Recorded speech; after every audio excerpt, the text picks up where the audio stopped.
अस्सलामुअलैकुम प्यारे तलबा। फसील बंद पहाड़ी किले शिवाजी महाराज को बहुत पसंद थे। उन्होंने पहाड़ी किलों की ही मदद से स्वराज की हिफाजत की थी। पहाड़ी किले पर दुश्मन हमला नहीं करते थे और इससे शिवाजी महाराज की हुकूमत सलामती के साथ आगे बढ़ती गई। शिवाजी महाराज के दौरे हुकूमत में एक किताब नश्र हुई जिसका नाम आज्ञा पत्र था।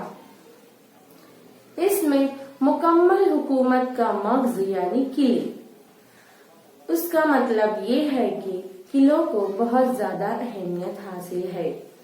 जवानी के जमाने में शिवाजी महाराज सह्याद्री के पहाड़ी इलाकों में बहुत ज्यादा घूमे फिरे हैं।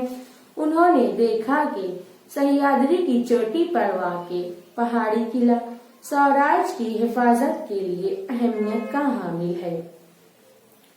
शिवाजी महाराज ने जमीनी किले, पहाड़ी किले और बहरी किले तामीर करवाए। बहरी किलों को जंजीरा भी कहते हैं।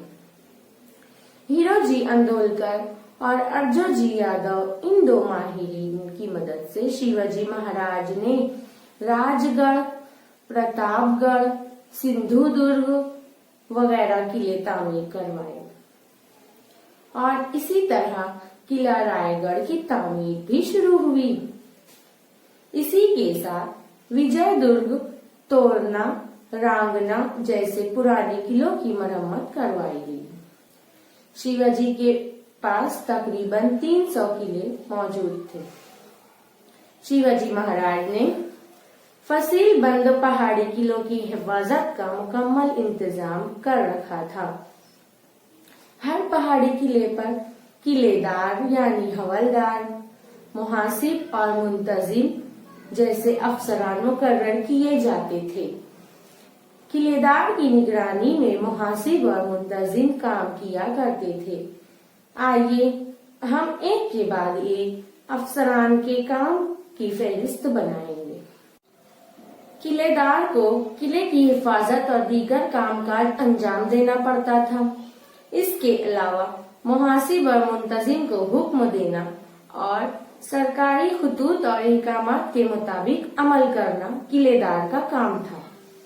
मुहासिब को किले की आमदनी और खर्च का हिसाब रखना, किले के अंदर और किले के बाहर के अवाम और से महसूल वसूल करना और खत व किताबत करना और आखिरी में मुंतजिम जो के किले पर रहने वाले लोगों के लिए गल्ला और दीगर सामान मुहैया करना, जंग के जमाने में तोप, बंदूक के लिए गोला बारूद का इंतजाम करना और किले में मौजूद इमारतों की देखभाल और मरम्मत करना।